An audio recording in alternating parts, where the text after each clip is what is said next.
Hi, Kuya. Hi po. Oh, anong gagawin natin? Ngayon po, kakain po ako ulit ng ampalaya. Pero, may challenge po ito. Anong challenge? 2 minutes challenge eating ampalaya. Okay. Sige. Start na ba tayo? Opo. Teka lang ha. Ready? Get set? Go!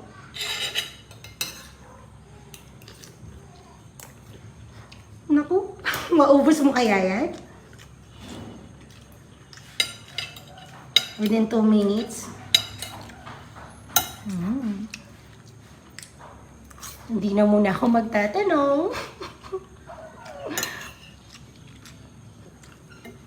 2 minutes challenge daw po. Ayan. Meron ka pang 1 minute and 30 seconds.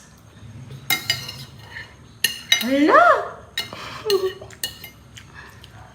Sarap ba? Ngayon naman po, yung ampalaya, linagyan ko ng corned beef para maiba naman, di ba? Ilang minutes na? 1 minute and 8 seconds. Hala! Dahan-dahan! Pag wala na yung bibig, wala nang laman yung bibig, doon natin titingnan yung minute seconds or minute. Tingin. Pati yung bibig mo.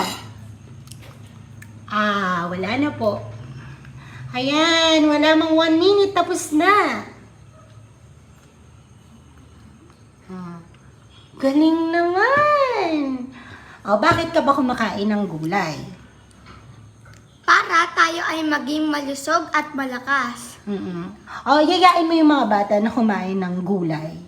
Mga bata, dapat tayo ay laging kumain ng gulay at saka mag-exercise para tayo ay lumakas. Wow, ang galing naman. Appear, hindi po umabot ng 2 minutes yung challenge niya. Bali, 1 minute and 30 seconds.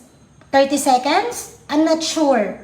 Sige, bye! Bye ka na! Bye! Ingat po!